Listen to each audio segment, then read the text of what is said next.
The wonders of Ilocano. When the Spanish first encountered Ilocano in 1572, the inhabitants of Ilocos, then called Samtoy, were living in large villages at sheltered coves or river mounds and were trading with the Chinese and Japanese. Although massive churches in a distinctive style give evidence of Spanish-Ilocano collaboration, the colonial period was marked by frequent revolts. The most famous of these was that led by Diego and Gabriela Silang during the British occupation of Manila in 1762 to 63. Ilocos were prominent in the nationalist movement, and many have risen to high office in the central government. The greatest of these Ilocano success stories was President Ferdinand Marcos, who ruled for 20 years. During this time, development funds poured in the Ilocos region. According to the 2000 census, Ilocanos numbered 6.89 million or 9% of the national population.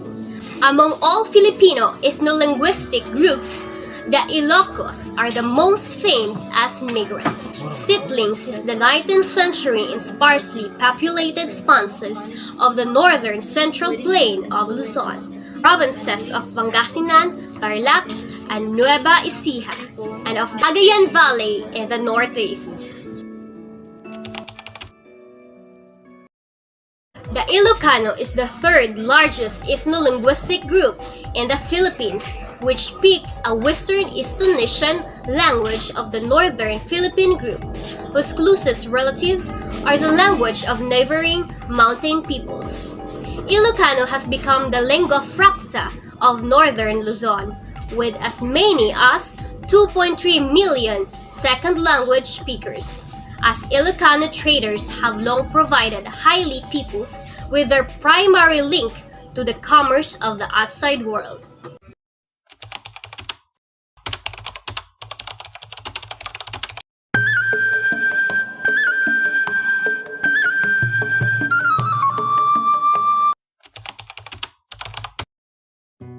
Pinakbet. Pinakbet is one of the best local vegetable dishes that embodies the Ilocano cuisine that almost include everything that you can find in the Bahay Kubo folk song. Kinalnat. Kinalnat is a traditional Filipino salad originating from the Ilocos region. The salad is made with a variety of vegetables and leafy greens such as string beans, pumpkin blossom, sweet potato tops, shell peppers, eggplants, taro leaves, cabbage, and fern shoots. Puki-puki. Puki-puki is a traditional Filipino dish originating from Ilocos. In order to prepare the dish, grilled eggplants are first peeled, then chopped and salted with garlic, onions, or shallots. Beaten eggs are then stirred into the pan, and the combination is cooked until the dish develops the consistency of slightly whipped scrambled eggs. Pinakbet pizza. Pinakbet pizza is a Filipino pizza variety originating from Ilocos Norte.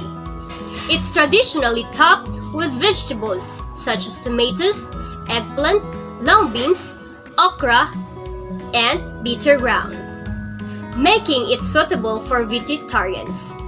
The pizza is derived from pinakbet vegetable stew and uses most of the ingredients used to prepare the stew.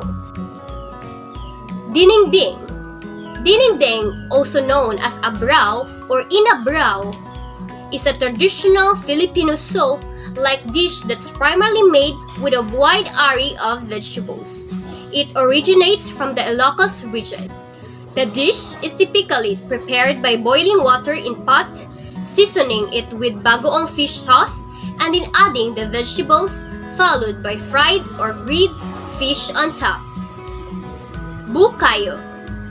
The sweet bukayo is a traditional Filipino delicacy made with strips of young coconut flesh that is cooked in coconut water alongside brown sugar and various seasonings. Dinakdakan.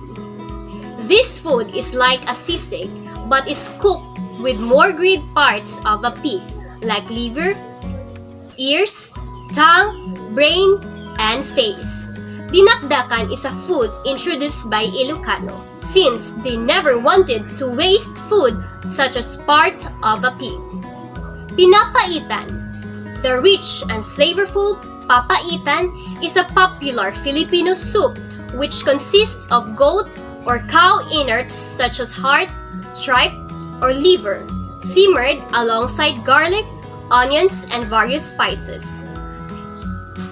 Igado. This is a food like menudo, but does not have a tomato sauce added into it. This is an Ilocano dish that compromises of strips of meat, liver, and other internal organs of a pig, combined with some green peas and bell pepper. Dinardaraan. Dinardaraan, also called as dinuguan, is a food consists of sliced meat and small intestines simmered in dark gravy of pork blood, garlic, and green chilies. The culture of Ilocanos have an elaborate network of beliefs and practice which he applies when he deals with the people around him. Ilocos Norte and Ilocos Sur is the twin hearts of Ilocano culture, are rugged and rocky, its narrow plains hemmed in by the mountains and the sea.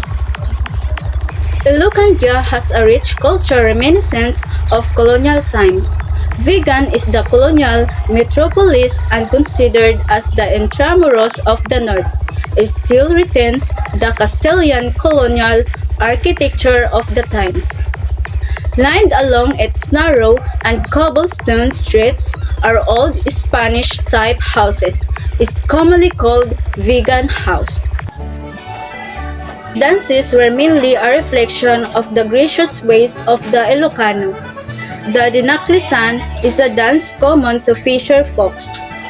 The agabil is a weaver's dance.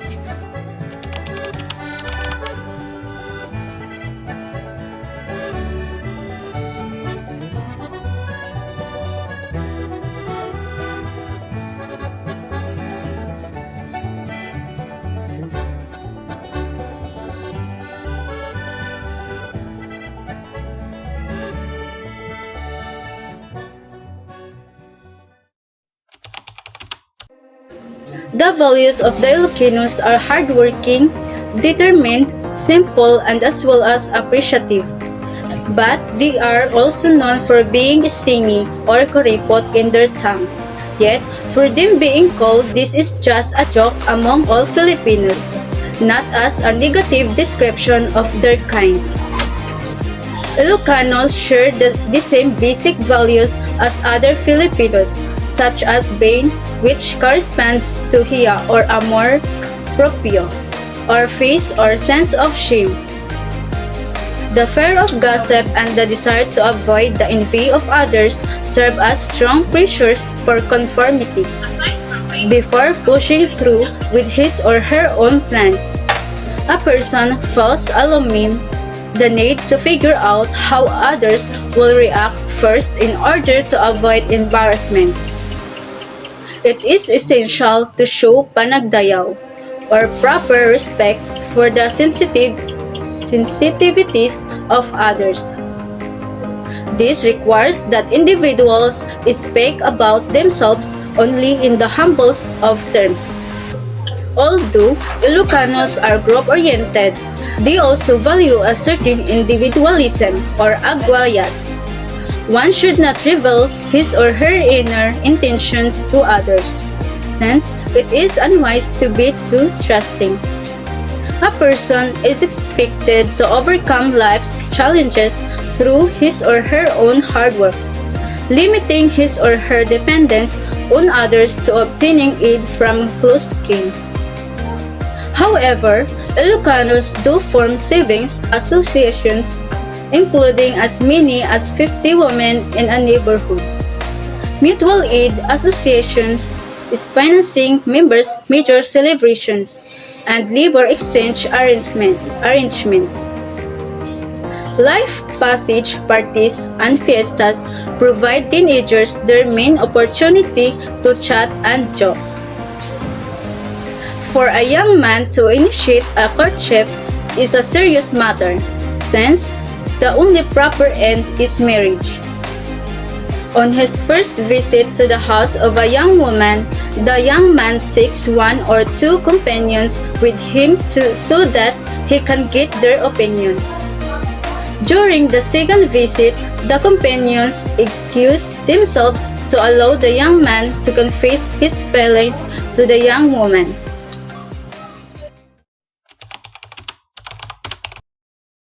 The Ilocano voice has found its way through music. Just like any art form, music is the expression of emotion, nobility, greatness, dignity, love, and tenderness.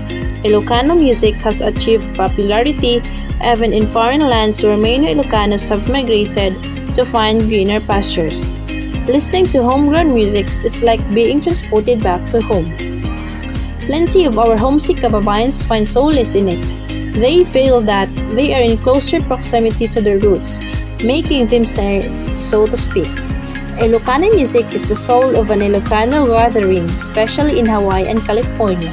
Social events are never whole without it. Pamulinawin is the most unique song of the Ilocanos. It possesses a certain style which is distinctly Ilocano.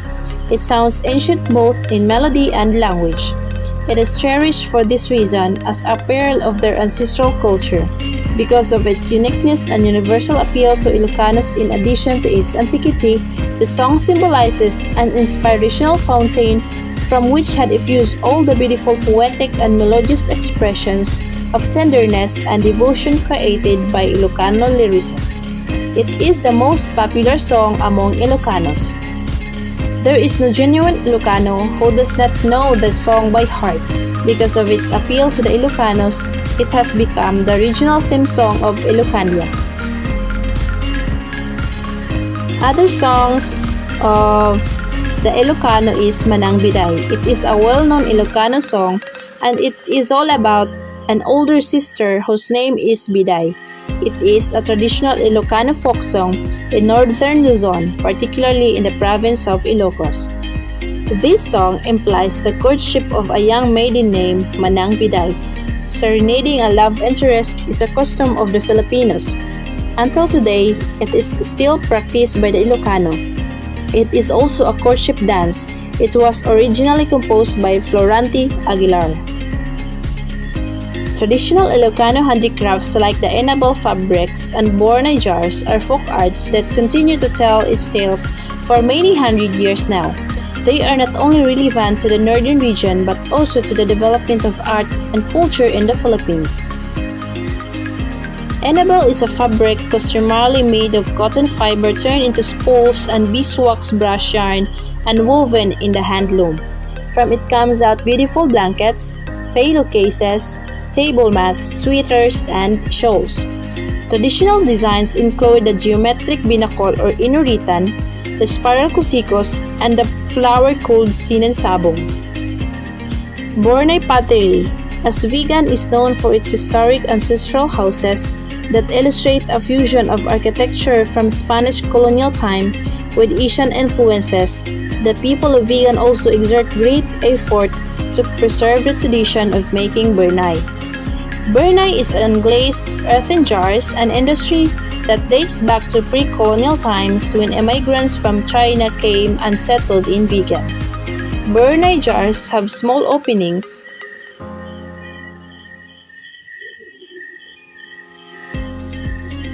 and it is earlier used were tea for drinking, storage for water, rice grains, and as container for salt, brown sugar, local wine, and bagoong.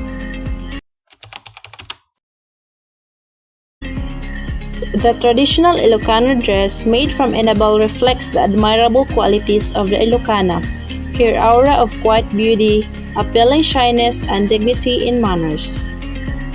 Pandiling is a cone shape with a drawstring around the waist. This is made from hand-loom wooden textiles, which she herself has meticulously woven and sewn by hand. The designs of the weave are inspired by things in nature, such as diamonds, Milky Way, shells, and stripes or chicory. The dress is worn over as a full-sleeve called camisón. The Sunday dress is more elaborately designed. A colorful wrap-around called tapis is in colors which complement the pandiling. The chinelas are everyday footwear made of leather, while the formal footwear called kotsu are made of beaded felt and leather, which are worn in Sundays and fiestas. The blouse is called kimona, is either white or pastel, usually with cowl neckline and her full-length skirt.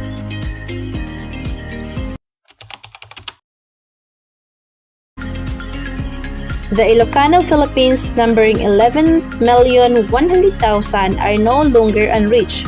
They are part of the Filipino, central people cluster within the Malay People's Affinity Bloc. Globally, this group totals 11,217,000 in 3 countries. Their primary language is Iloco. The primary religion practiced by the Ilocano is Roman Catholicism, the largest branch of the Christian Church and one of the oldest religious institutions in the world. Roman Catholicism teaches that it is the one true churches found by Jesus Christ and that its bishops are the successors of Christ.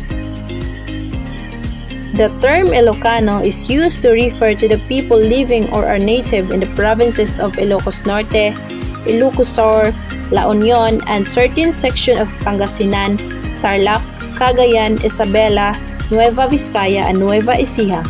There are also some Ilocanos in Apayao, Kalinga, Ifugao, and Mountain Province. The entire region is sometimes called Ilocandia or the Ilocos region.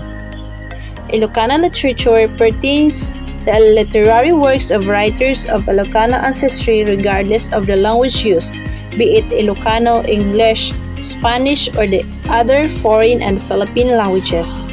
Ilocano literature next to the Tagalog is believed by scholars to be the richest and most highly developed in the Philippines. Ilocano literature can be traced back at least to the early 17th century. There are a large number of religious documents, poems, riddles, proverbs, epic stories, folk songs, and other literary works that belong to this tradition. Today, there is a sizable body of Ilocano literature, including newspapers and periodicals like the Banawag. Pamulinawin Festival came from the name of a woman made popular in the popular Ilocano folk song Pamulinawin. The festival is celebrated in the city of Lawag, Ilocos Norte to promote camaraderie and sportsmanship. They begin the festival in February 1 to February 10. Festivity was initially to honor the city's patron, Saint William the Hermit. It held as a reminder of how Christianity gave color to the lives of the Logenians. This is along with their unwavering faith that everything will get better, even on the darkest day.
Welcome to Ilocos, one of the most historically rich locations in the country that mix the colorful Ilocano cultures with colonial Spanish heritage. Known for its centuries-old architecture, Ilocos is the perfect destination for history buff and curious travelers alike. Deserves to be on your travel bucket list in the Philippines. Here's the list of the places you need to visit in the beautiful place in Ilocos. The Sinking Bell Tower in Laog. St. William's Cathedral is known for having the famous Sinking Bell Tower in Laog. The 45-meter bell tower was built by the Augustinians in 1612 and was once one of the tallest bell tower in the Philippines back then. Although it belongs to St. William's Cathedral, this structure is 85 meters away from the church. Funny things is it, the tower was built during Spanish era. In the Philippines, it's said to be the sinking since the tower is so heavy and it's built on sandy foundations that it has been consistently sinking into the ground. Next is Bhagwy Wind Farm. Bhagwy Windmill is a wind farm in Bhagwy, Ilocos Norte, Philippines. The wind farm used 20 units of 70-meter high Vestas 82 volts 1.65 MW wind turbines arranged in a single row stretching along a 9-kilometer short line of Bhagwy Bay, facing the West Philippine Sea. Bhagwy Wind Farm is the first of its kind in the Philippines. Next, Malacanang of the North. The Malacanang of the North is a presidential museum in Pawai, Ilocos Norte, Philippines. It was the residence of the family of Ferdinand Marcos when he was the President of the Philippines. This was the birthday gift from First Lady Imelda Marcos to her husband on the occasion of 60th birthday. It is named after the official residence and workplace of the President of the Philippines in Manila, the Malacanang Palace. It is among a number of properties belonging to the Marcos family which were sequestered by the Philippine government when President Marcos was removed from the power. Pawai Church, completed in 1710, the St. Augustine Church, or better known as Pawai Church, is famous for its distinct architecture, highlighted by the enormous buttresses on the side and back of the building. It is declared as a national cultural treasure by the Philippines government in 1973 and a UNESCO World Heritage Site under the collective group of Baroque Church of the Philippines in 1993. Next is the Vegan Heritage Village. Vigan is among the oldest cities in the Philippines. It is most famous for its heritage village and the Kale Crisologo Street. This historic century dates back of the 6th century and it's the best preserved example of Spanish architecture in Asia. Because of the unique blend of the Philippines and Spanish architecture, well-preserved Spanish monument and rich cultural heritage, it has been declared a UNESCO World Heritage Site. The best way to enjoy the village and its cobblestone streets is riding calesas, horse-drawn carriage, or strolling among the beautiful colonial buildings. Visit it early in the morning when the numerous souvenir shops start to open, or in the evening when it gives off the 8th century vibe. Next is Plaza Burgos. Plaza Burgos is one of the two major plazas in Vegan. It was constructed in honor of Father Jose Burgos. He was executed with other clergy reformists due to his protest against equality of Filipino priests. Plaza Burgos is a local favorite hangout places. It's ideal location if you want to discover this way of life. On its far end, you can find food stalls with local specialties including empanadas, their favorite snack. To make this gastronomic experience unforgettable, try and the local ice cream around the square. You can also find various souvenir shop and buy other local made crafts. Kapurpurawan Rock Formation. The Kapurpurawan Rock Formation are rock formation created by force of the oceans on the rocky coast of Burgos, located just a few minutes further from the lighthouse. When you arrive at the site, you will need to take a short hike to get to the actual formation. Don't worry, your hike will take you through various picturesque landscapes, from lush greenery to natural pools. Next is the Pak Burnayan Jar Factory. This jar factory is actually one of the few authentic jar makers in Vigan. The name of this factory, Pak Burnayan, refers to the handcrafted pots. It's fascinating to watch how clay is transforming into pots. The whole process will undoubtedly be interesting to kids as well as adults. You will also get the chance to try to make a pot yourself. Beware, is it not as easy to its look? Also, if you succeed, keep in mind that it will take a couple of days until it's completely done. Next is Cape Buhidor Lighthouse. The Cape Buhidor Lighthouse, also known as the Burgos Lighthouse, is a cultural heritage structure in Burgos, Ilocos Norte, that was established during the Spanish colonial period in the Philippines. The lighthouse was first lit on March 30, 1892, and is set high on Bigya di Nagparsian Hill, overlooking the scenic Cape Buhidor, where early galleons used to sail by. Next is the Patapat Viaduct. The Patapat Viaduct is the elevated road over 30 meters above the sea. This 1.3 kilometer long coastal bridge can be found in the municipality of Pagudpud in Ilocos Norte, connecting the Maharlika Highway in Lawag to the Cagayan Valley. This is a busy street above the coastal areas of Pagudpud, the fourth longest bridge in the country. This winding concrete beauty is said to be the northmost road part of Ilocos Norte. Next is the Pawai Sun Dunes.